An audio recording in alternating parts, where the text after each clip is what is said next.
Nasa ka? Mars, nasaan ka ngayon? Pwede bang, Dubai po. nasa Dubai. O, tapos si Jo, nasaan ka ngayon, Jo? Jocelyn, nasaan ka ngayon?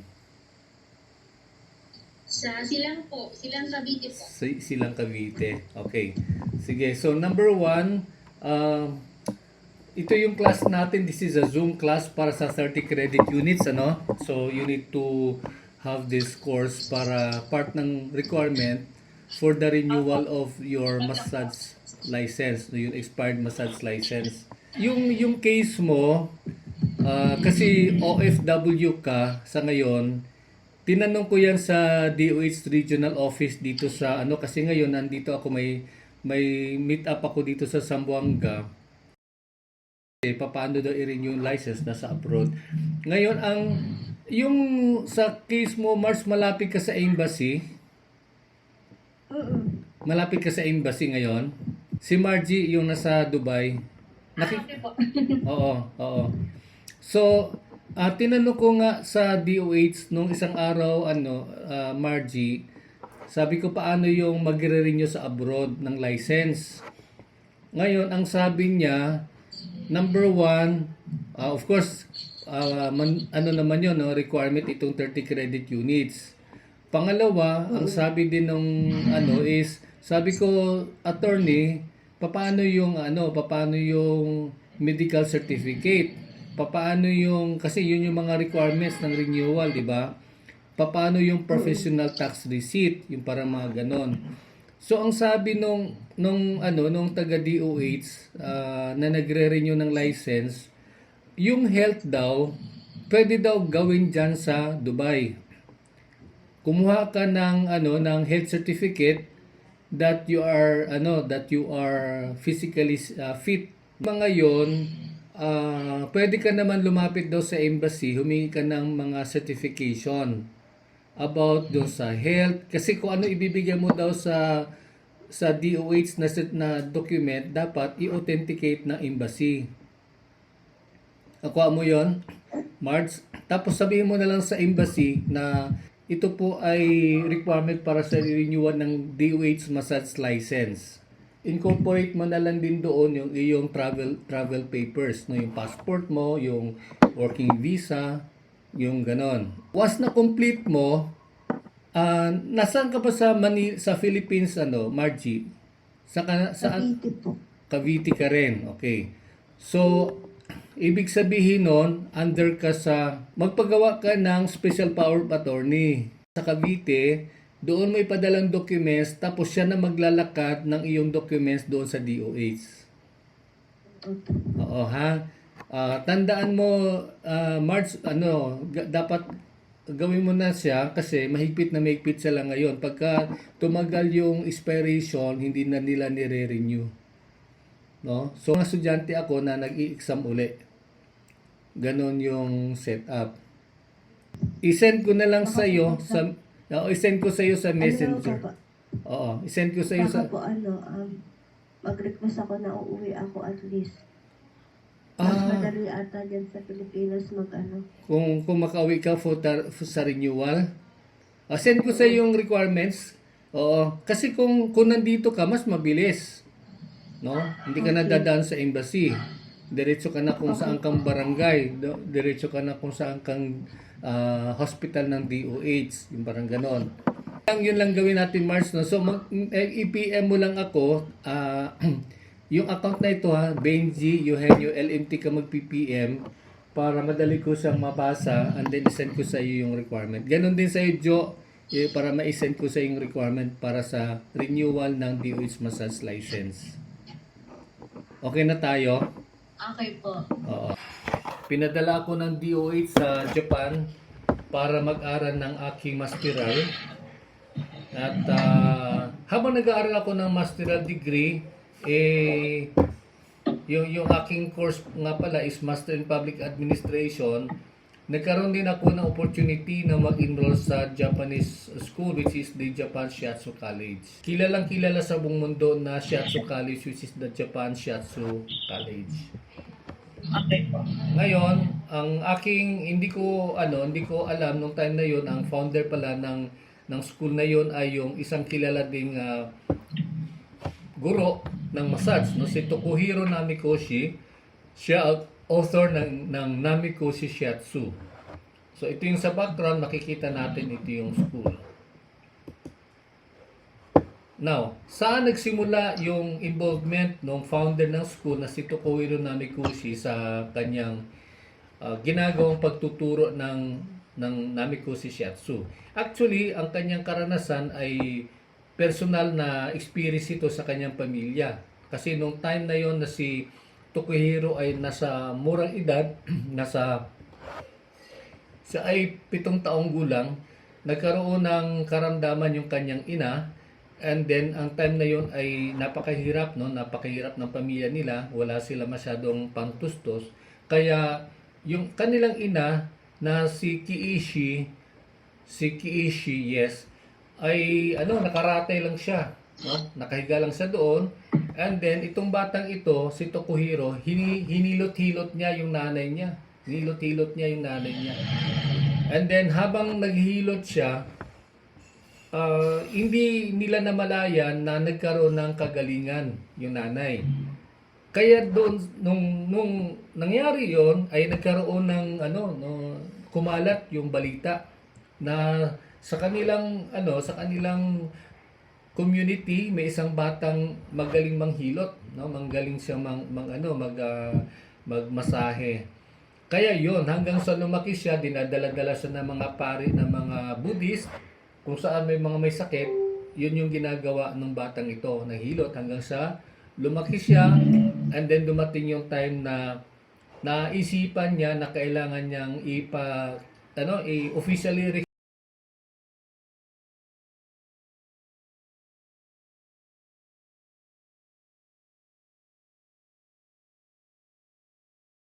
sabi nating Japanese Shiatsu or Namikoshi Shiatsu. Ito ay ang founder si Tokuhiro Namikoshi, and then ito lang ang officially recognized ng Japanese government na uri ng Shiatsu. Okay? Kaya yung kanyang eskwelahan, yung kanyang school ay ito yung kinikilala ng gobyerno ng Japan. Ngayon,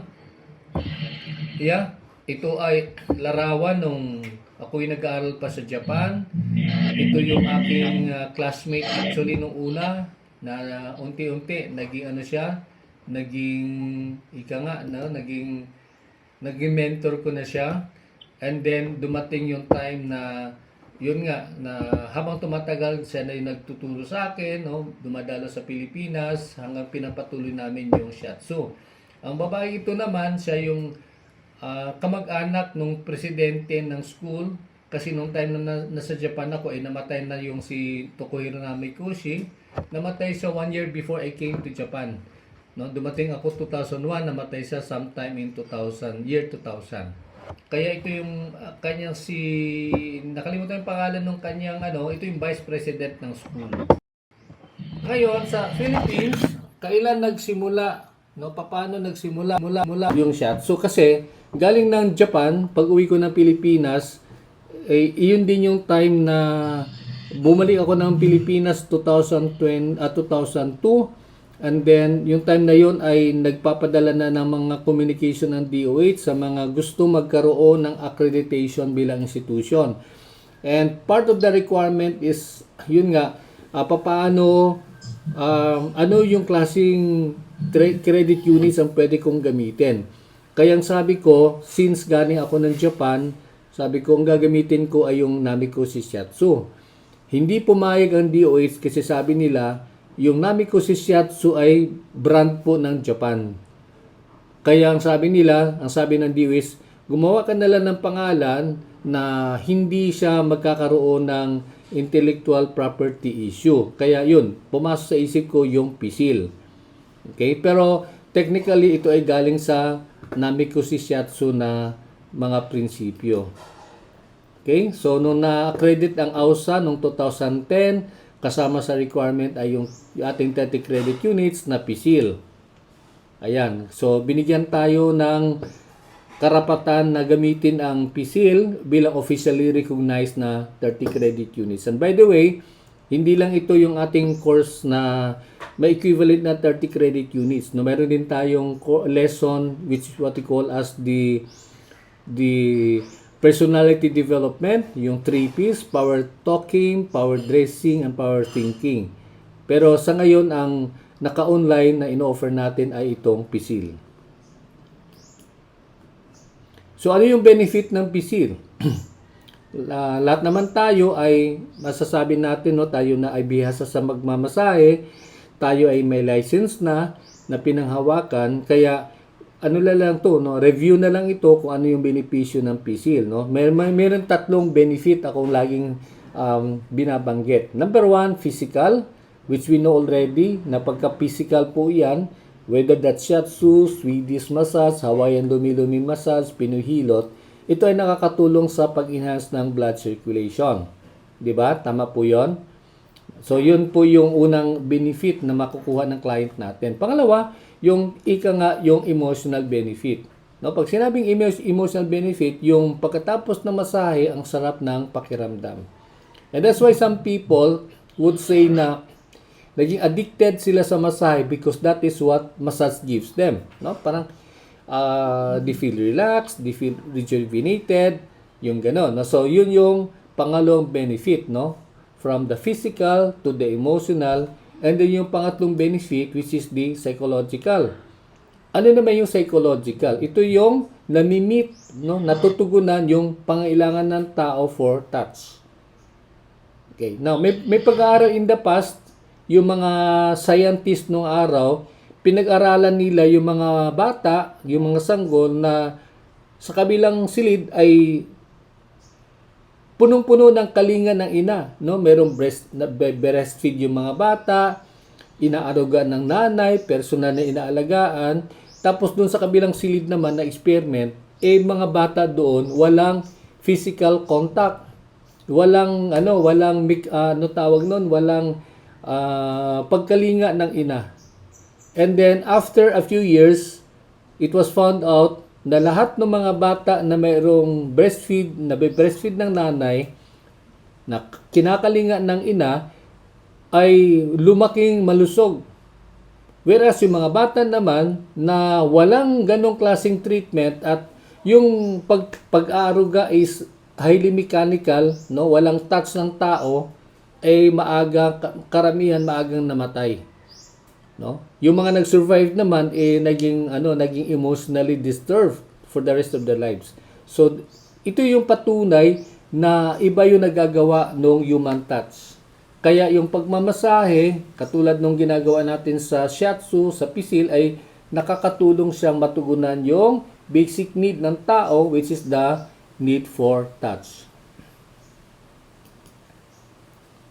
So, ano yung requirements for PCIL? Napakasimple lang, no? Kasi, kumpara natin sa Swedish massage, ang PCIL ay, dahil shiatsu siya, non-invasive. Pag sinabing non-invasive, hindi na kailangan magbihis yung client. Diba? Pwede na siyang, kung ano yung suot niya, pwede na nating masahiin. No? Yun yung advantage ng shiatsu o ng PCIL. Okay? So, meaning to say, pwede siyang gawin sa floor, pwede siyang gawin sa table, or pwedeng gawin sa bus, pwedeng gawin sa upuan, pwedeng gawin sa tricycle, kahit nasaan, pwede mong gawin yung massage, yung PCIL. Okay? Kaya lang, to formally acknowledge also yung sanitary requirement, kailangan natin ng alcohol. No? Kailangan of course kung ito ay nasa spa setting, kailangan natin ng towels, kailangan natin ng linen. Okay? At ang pangatlo, gusto kong bigyan ng emphasis, ito yung tinatawag natin dito na yung tinatawag na mahalaga, no, sa buhay natin bilang massage therapist using the PCIL modality. Ano ang ibig sabihin nito? Ito yung giving heart. Why is it's necessary? Because sabi nga, ako naniniwala doon sa kasabihan na you cannot give something that you don't have. You cannot give a person relaxation if you are not yourself relaxed. Do you agree with that? No? So, kaya si Tokuhiro, mayroon siyang binitawang salita, no? Sabi niya sa Japanese, Shatsune Hahano Kukuro. No? So ano ibig sabihin ng Shatsune? Ano ibig sabihin ng Shatsune Hahano Kukuro? Ang ibig sabihin ni Tokuhiro, Shatsu must be given by someone with a heart or a mother's heart. Ibig sabihin yon yung Shatsu dapat ibinibigay ng isang ina, no? Literal yung salitang sinabi niya, pero ang ibig sabihin kailangan ito ay nagbumula sa pusong kumakalinga. Sa pusong mayroong malasakit sa client. Yun, no? So, yun yung sinasabi natin. So, again, kailangan natin ng maayos na lugar na kung saan tayo makapagmasahe. Kailangan malinis, yung towel, may alcohol for cleaning, hand washing, and of course, yung giving a heart that gives. Ang sumunod naman, ayan, so yung basic technique, which is I always teach my students, kapag kayo ay nagmamasahe, mahalaga na maintindihan ng client natin yung ating yung interaction na sinasabi. Kaya pagka masakit, kasi minsan may mga times na yung ating pagmamasahe masakit, lagi nating sabihin sa client natin na para hindi na sila kailangan magsalita, pwede na nila ipakita yung kamay na gano'n, no? Ibig sabihin masakit yung ating masahe. And then, pagka nagkaging close open, ibig sabihin kulang yung pressure. Okay? And then, pangatlo, sa aking, pagka okay naman yung masahe, pwede ka na mag-thumbs up sign. Okay? So, ganun ka lang. That means okay yung masahe. Okay. So, I don't know kung na-encounter mo yan, Mars, no? Kasi ikaw under ka man sa atin nung araw. Okay? Ayan. So, yung basic na natin is gamit yung ating kamay sa pagsashiatsu. And by the way, later ipakita ko sa inyo yung ating video, no, para masundan nyo yung paano siya gagawin. Yung gamit ay yung one thumb. Okay? And then, meron tayong two thumb, or pwedeng sabay, yung gano'n, na two thumb. Pwede din yung nakapatong yung daliri, no? One thumb over the other thumb. Ganon. So, ito yung pagdidiin natin, pag-apply ng pressure. Pwedeng gamit din panghuli yung palm, yung palad natin. Normally, ito ginagawa sa tiyan na application. And then, meron din tayo, originally, meron tayong one thumb and four fingers, no? Normally, sa liig ginagawa, no? Sa neck, no? Sa back. Pero for the pisil, hindi ko na siya isinama muna. Ngayon, paano yung pressure? Okay, gusto kong linawin na magkaiba yung pressure nung wellness tsaka nung therapeutic. Okay. Now, anong ibig sabihin nun? Pag sinabi nating pisil, hindi ito nagfo-fall under sa therapeutic.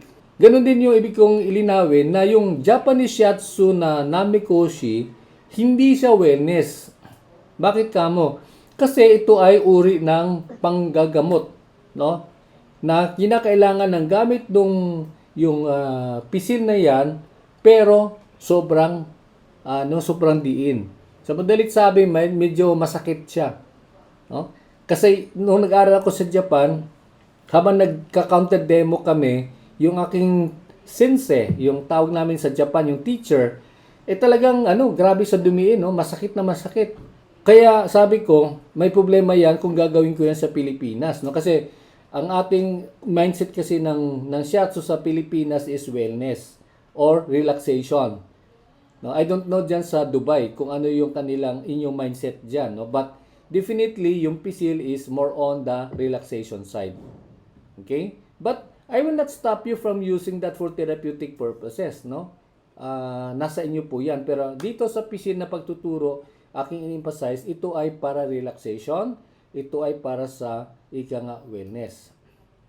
So, madalit sabi, yung pressure ay medyo magaan. Okay? Kaya lang, yun, tulad ng binabanggit natin, ang standard natin para sa magaan ay mga bata, no? Or yung mga matatanda, no? Kasi hindi pa pwedeng hard natin yung mga matatanda o yung mga bata. The next one is moderately applied na pressure. Ang ibig sabihin, ito yung katamtaman lang. And ito ay na-appreciate ng karamihan ng mga adults, no, or ng mga adolescents. Kasi hindi masyado madiin, hindi masyado magaan, katamtaman. Subalit, panghuli, yung yung heavy pressure. Yung heavy pressure naman, ito ay sa mga muscular na mga tao na kung saan ay yung diin na yan ay kinakailangang yung madiin kasi sobrang kapal ng kanilang mga muscles. Sobrang tigas ng kanilang mga muscles. So what I'm saying here is kinakailangan i-balance mo yung iyong diin doon sa physical na pangatawan ng ating client at the same time yung kanyang kakayahan to bear the pain. Okay? Sa English may tinatawag tayong threshold to pain. Ibig sabihin nun, may mga tao na yun lang yung level ng kaya nilang i-bear pagdating sa pain. Yun yung threshold nila. Yung kaya nilang pain. Okay? So, yun yung balance. Kaya nga, ako like to emphasize, kailangan mayroon tayong hand signal, masakit, kulang yung pressure, thumbs up sign na okay, para mayroon tayong complete na interaction with our client at hindi sila mabibitin. No, importante yun na ibibigay natin yung kanilang preferred na pressure. Ngayon, paano yung application? Ako like to emphasize din na apart from the other form of requirements or method in application applying the PSEAL, maganda, mahalaga yung tamang paghinga. No? Kailangan yung breathing na yung malalim. We inhale with your nose, as we can see here, and then we exhale with our mouth. No? So, ganun, no? So, inhale with the nose and exhale with the mouth. Okay? And then ang sumunod naman yung tamang body mechanics, no? If you do it on the floor, if you do it on the on the massage table, kailangan maganda yung natin body mechanics. Tama yung body mechanics. And that means yung pressure must come from the shoulder. Yun. Dapat galing sa balikat, hindi galing sa ating mga kamay o daliri. Kasi if we do that, madaling ma-injure yung ating mga kamay o daliri. Dapat yung bigat, the bulk of the weight should come from the shoulder. The next one is, siyempre kung ito ay spa setting, conducive, no? Pag sinabing conducive, ibig sabihin nun, ito ay akma doon sa sitwasyon. Akma yung environment, akma sa massage yung music. Kung may music ang gagamitin, naturalmente, yung gagamitin mo music ay relaxing music. Hindi pa pwede yung music na disco, yung mga legs mo ay nakakasilaw. Yung ganon, hindi pwede yon, no? Kasi naging upbeat ka. Hindi ka marirelax nun. Yung client hindi marirelax nun. Or, I would say na hindi rin pwede yung music na love songs, yung ganon, no? Kasi, ang love song kasi nakaka-polarize ng emotion. Minsan, feeling masaya, di ba? Pag narinig mo isang music, parang feeling ng tao, masaya. Iba naman ay medyo malungkot, no? Mina-associate nila sa emotion ng tao. Kaya, I do not recommend na kapag nagmamasahe tayo, lalo na kung PC lang gamit, o yung ginagawa natin, iwasan natin yung music na pwede ma-polarize yung emotion ng ating client. So, sa application, ito yung mga point system, no? But I would like to emphasize yung gamit ng 3-point system. Ano ibig sabihin ng 3-point system? Kasi ito actually, yung mga points na yan, makikita natin, this is the Namikoshi points. No, hinango ko ito doon sa manual ng Namikoshi Shiatsu. Kaya lang, when I was in Japan, nung binilang ko yung mga points na yan, kasama yung guidance regarding sa application, umabot siya ng mga 600, no? 600 points. So sabi ko, mukhang mahirap ito ituro sa Pilipinas, no? Sa sobrang dami. So ang ginawa ko na lang is, para madali natin ma-apply, gamit natin yung 3-point system. So, bawat area tayo magmasay, dapat 3 points. No? So, kung sa kamay, it's either kung maiksi 3 points or kung mahaba naman 1, 2, 3, 4, 5, 6. So, 6 na points. Laging nasa 3 points divisible. Okay? Pag linya naman ng kamay, sandali ha. Okay, so yun yung 3 points. So, yun to sabi natin kanina, 1, 2, 3, 4, 5, 6. Laging tatlo. Yung linya naman, dito sa Japanese Shiatsu kasi apat, no? 1, 2, 3, 4. So, yung ginawa ko, tatlo lang. 1, 2, 3. 3 lines. Okay? So, dito naman sa Japanese Shiatsu talaga, mayroong tatlo, mayroong apat. So, para madali ma-apply, tatlo na lang. 1, 2, 3, gilid, 1, 2, 3. No? So, ganun din dito. 1, 2, 3, 1, 2, 3. No? Laging 1, 2, 3, 1, 2, 3. Okay? So, yun para madali matandaan. Kaya lang, later on sa video, mapapanood ninyo na ang aking sinusunod na sequence ay yung sa Japanese. No? Yung Japanese sequence kasi, nakadapa yung client, nagsimula sa paa dito sa sole of the foot, sa gilid, and then going downwards sa lower leg, upper leg, and then gluteals, and then dito sa may lumbar, hanggang paakyat, hanggang sa ulo. Okay? So, yun po yung ating procedure. No? So, mamaya makikita nyo yan sa video. Pag supine naman, anong ibig sabihin ng supine? Ito yung tihaya. No? Pag supine naman, ganun pa rin. No? I think it's here. Ayan, this is a supine position. So that means to say, yung ating treatment procedure mula sa paa dito sa may dorsal part of the foot, and then going upwards sa kneecap, paakyat dito hanggang sa chest. Panghuli po yung stomach, no? Stomach is always the last, and I will explain that later. Bakit huli yung sa stomach? Okay? So going back sa system na yon, ayan, no? Mula sa paa, patungo doon sa lower leg, upper leg, and then head, and then panghuli stomach. Sa Japanese belief system, yung stomach is what they call as the hara. Ito yon, ha? Nakikita nyo ba ito? This is the hara. And hara, according to Japanese belief system, is the center of the universe. No? Ibig sabihin nun, sa kanilang paniwala, hara is the center of the universe kasi nandito lahat na kapaloob yung mga masisilang mga internal organs. No? Nandyan yung liver, nandyan yung kidney, nandyan yung small intestine, large intestine, nandyan lahat, pancreas, and so on and so forth. No? Kaya ito yung huling bahagi na kung saan tayo ay mag-a-apply ng ating pisil massage. No? Using the palm, palad yung ating gagamitin. Okay? So, ayun po yun. So, here we can have 9 points na paikot yung ating palad, and then sumunod yun yung centering na sinasabi. No? You push the stomach by coming from this side and then towards this side para mong ini-realign yung internal organs, no? Nilalagay mo sa sentro. Okay, so yun po ang ating procedure ng pisil. Okay? So, ngayon, bilang practitioner at bilang someone na nagkaroon ng certification, I will be issuing the certificate later on. Pagkatapos ng natin, ng training na ito, yung sa inyo no, sa setup ninyo, gusto ko lang ihingin lang yung proof of payment. But once na okay na po tayo, and then I will start preparing for your certificate, no. Sa iyo naman, Mars, i-ready ko na siya, and then ko na lang i-email, no. Hintayin ko lang yung email address mo, and then just in case lang kailangan mo na hard copy, padala ko na hard copy. Kaya lang for the meantime, pwede mo naman i-print 'yon at dalhin sa DOH kung sakali, no. Except lang kung maghanap sila ng dry seal ng school. Okay? So, pwede nyo gamitin yon.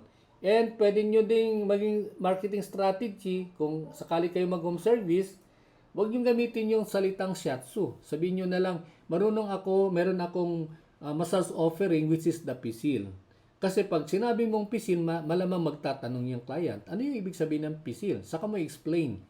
No? Tsaka sabi mo, pwede mong banggit yung history noon. Yung aking trainer, yung tao nagmamay-ari ng massage modality na ito ay sa Japan mismo nag-aral. Which is true naman no? Sa Japan ako nag-aral. At ito ay hinango ko mula doon sa Japanese Shiatsu na Namikoshi Shiatsu. Okay? So, pwede nyo yung gamitin. Ang sumunod na slide is very useful ito sa family. No? Katulad na binanggit ko kanina, this is non-invasive. So, that means hindi na kailangan magbihis, hindi na kailangan maghubad, no? Hindi na kailangan magpalit ng damit, pwede nang gawin agad, no? Kung yung mga anak, kung may anak kayo, yung anak nyo ay pwede nyo nang masahiin, yung asawa nyo, yung mga ganon, kamag-anak nyo, mahal nyo sa buhay. Okay? So, yan, non-invasive siya, suitable sa lahat, and then pwedeng gawin, no? So, pwedeng ituro din sa inyong mga mahal sa buhay kung paano siya gagawin. Okay? So, do we have any questions so far? I will not be giving a short quiz, kasi dito sa aking outline, meron tayong short quiz. Wala nang short quiz. Huwag kayong mag-alala. No? Okay. Meron kayong tanong. March, may tanong ka? Okay na tayo? Okay na po, sir. Oo, si Jo na. Okay naman, Jo, no? Wala ka naman tanong, Jo. Kung may tanong kayo, PM nyo na lang ako. Oo. After this, ipakita ko lang sa inyo yung video. And then you try to learn from the video. No? So, ito yon. At saka pwede nyo rin panoorin sa ating YouTube channel, Benji Eugenio LMT. Hanapin nyo yung Benji Eugenio LMT. Nandun po yon, lahat po ng mga, hindi lang sa pisil, no? Pati lahat ng mga lessons ng massage, free lessons ng shiatsu, or free lessons ng massage, or free lessons para sa licensure na under sa house. Nga, nakikita nyo ito? Okay. There is a sign to help provide an affordable, preventive, or curative remedies for the Medyo skip natin ng konti kasi na-lecture ko na yung iba dito. Doon na tayo sa actual part ng demo. alcohol for hygienic purposes. Ask your client or patient to assume a face-down position on the bed or massage table. The first area to treat is the sole of the left foot using the two thumb technique. It has 3 points. Then a 5-second press is applied in the middle of the same foot. Then treatment is applied on both sides of the foot and the Achilles tendon. Then either a lighter or fun press is done on the lower leg. A few light presses is done on the popliteal area. Then what comes next is treatment on the middle part of the upper leg.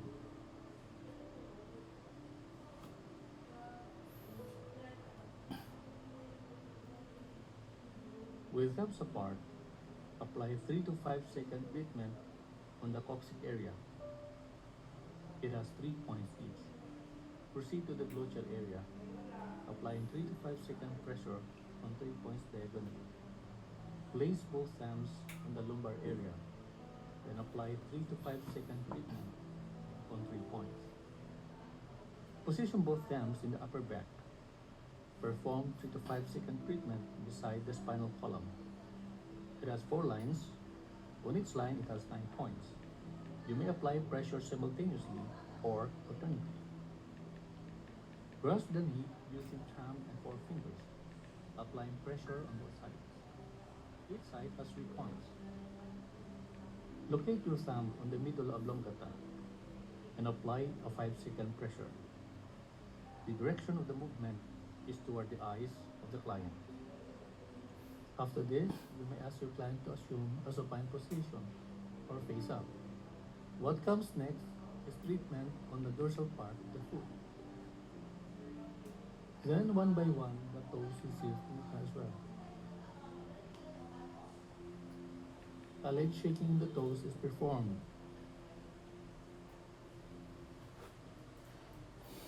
Then a leg stretching is done, slowly but surely.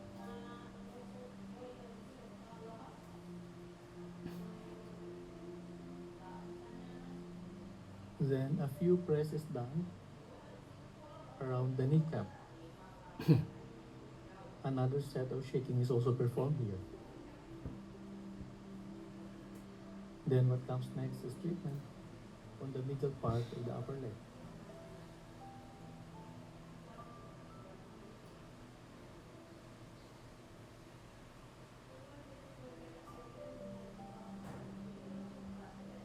Then treatment on the lateral side of the upper leg is performed.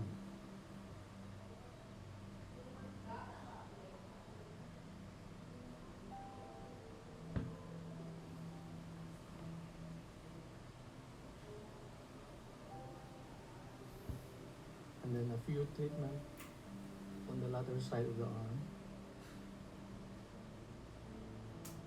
Then what comes next is treatment on the cubital fossa. Then we proceed on the treatment on the medial part of the forearm. It has 3 lines, and on 3 lines, you may have 3 or 6 points each.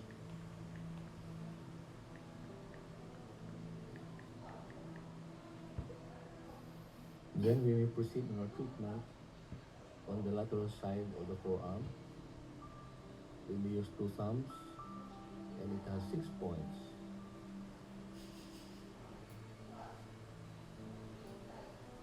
At this point, we grasp the hand and perform treatment on its dorsal side. It has 3 lines, and on each line it has 3 points.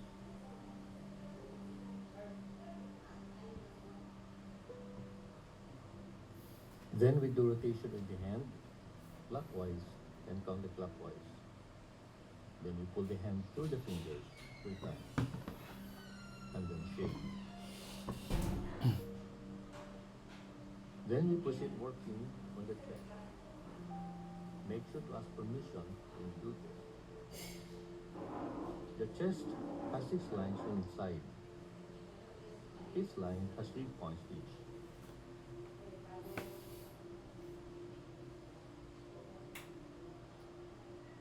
Let me show you how we do stuff around here. Actually, my department uses Monday.com, so I'm good.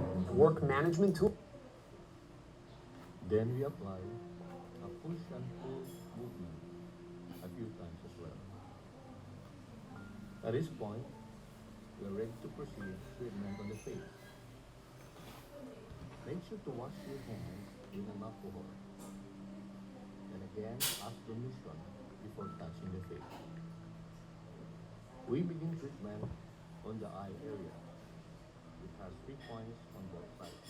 After which, look downward on the temporal area. Again, it has 3 points. Make sure to apply gentle pressure on it.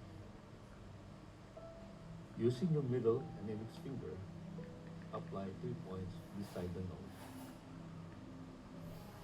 On both sides of the zygomatic bone, apply 3 points each. We are now ready to perform treatment on the head. Use either 2 thumbs or thumb on thumb technique. Start by moving downward on 3 points. Then 3 points on each side. Then another 3 points downward. Then using both thumbs, apply 3 points sidewise simultaneously.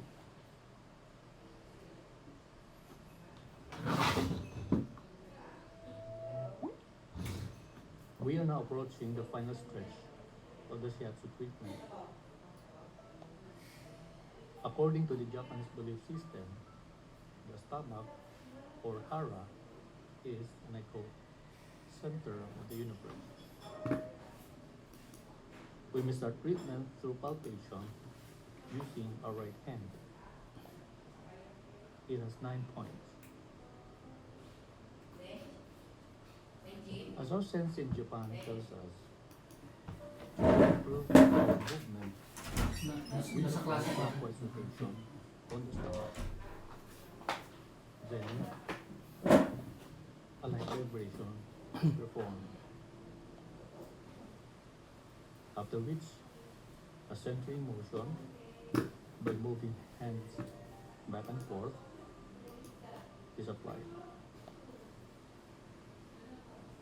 Then hands are slid on the sides of the client, and then the kidneys are gently tapped. A brush stroke is performed again on the sides.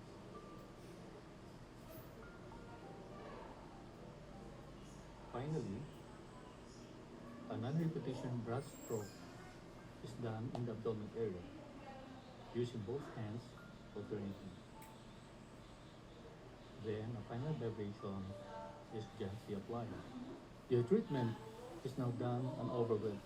This is Sensei Benji Eugenio from Asian Wellness and Spa Academy. Mabuhay and maraming salamat. This AI technology turns text into animated videos featuring real humans who speak anything Dalia. you type. It is called Human Pal.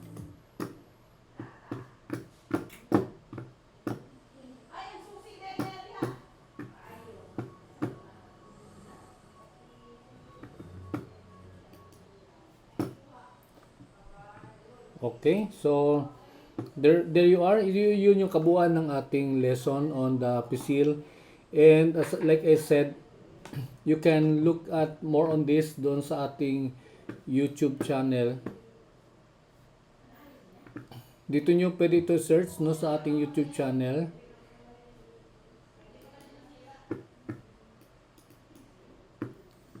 Yeah, dito yung ating YouTube channel. Benji Eugenio LMT. Yan.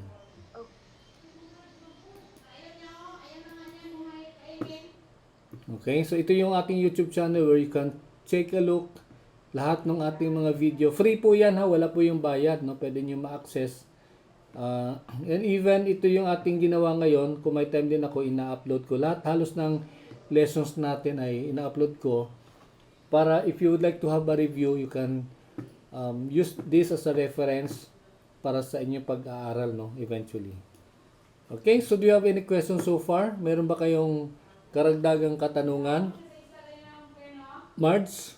Okay na po, sir. Yeah, Joe, wala na tayo, no? Okay na tayo. Opo, sir. Oo. So, ang gawin na lang natin, like what I said, isend nyo sa akin yung proof for my reference, yung proof of payment ng ating 30 credit units, no? So, for the meantime, meron tayong promo which is from 3,200 na standard price ng DOH, ginawa ko na lang na 50%. So, that's going to be 1,600 only. And then, once I have that, i-send nyo rin sa akin kung gusto nyo ipadala ko by mail. For the meantime, pwede kong i-ready yon, i-send na lang sa inyong messenger account. But you have to attach with it yung complete name. No? Yung complete name nyo with middle name or middle initial. Para hindi ako magkakamali. And by the way, dalawa ang ipapadala ko. Isang certificate ng, ang tawag niyan, ng 30 credit units. Tapos isa naman yung endorsement sa DOH. No? That's form number 3 na endorsement. No? So, you need those things para kayo ay i-acknowledge ng DOH. Now, regarding sa requirements, pwede ko din i-send sa inyo later yung mga requirements sa messenger.